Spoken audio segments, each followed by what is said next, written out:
nous apprenons quelque chose. C'est-à-dire que le plan de Dieu se déroule au fil du temps, n'est-ce pas?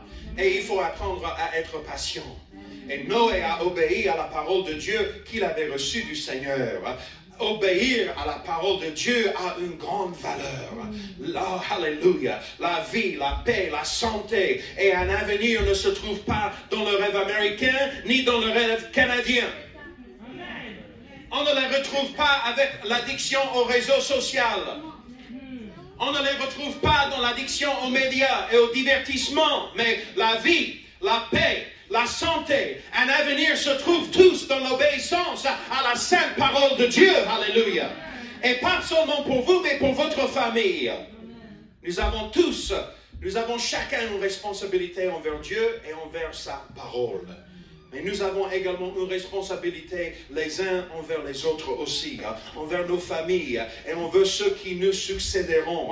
Nous avons une énorme responsabilité spirituelle. Ici, l'église de l'Est, cette partie de la ville, cette partie de la ville doit avoir une vraie église apostolique, une vraie église pentecôtiste, pas seulement pour 2023, mais si Jésus ne revient pas encore un petit moment, il faut qu'il y ait une église comme ça, en 20 ans, en 30 ans, en 40 ans, en 50 ans, pour nos enfants, pour nos petits-enfants. Alléluia. Le monde mérite une vraie église avec la vraie puissance, avec la vraie onction de Dieu. Alléluia.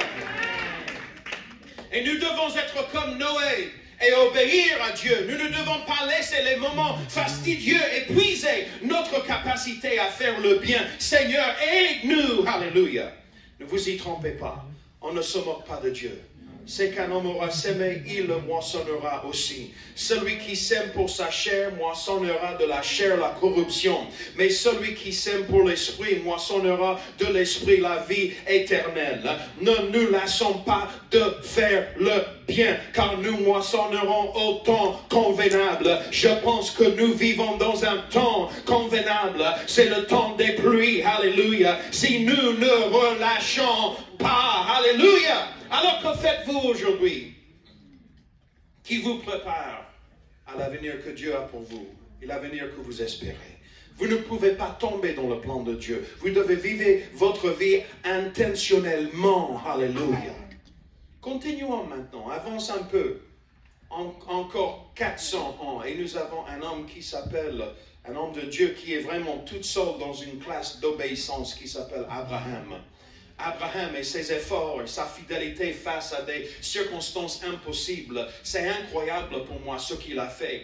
Et dans le livre de la Genèse, il obéit sans conteste au commandement de Dieu et est prêt à suivre l'ordre de Dieu de sacrifier son fils Isaac, qui était vraiment un test de sa foi, même si à la fin Dieu substitue un bélier à son fils.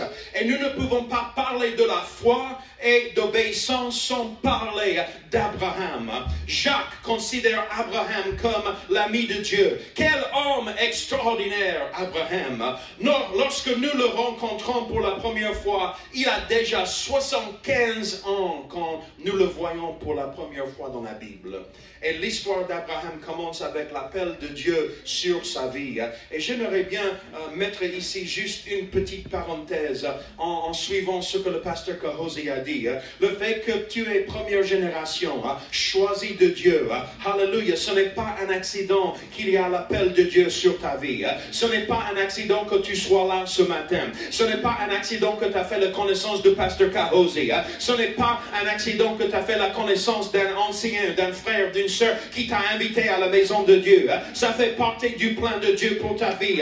Il faut continuer à obéir. Alléluia. Tu as un avenir avec Dieu. Cette église, cette assemblée a un avenir dans la main de Dieu.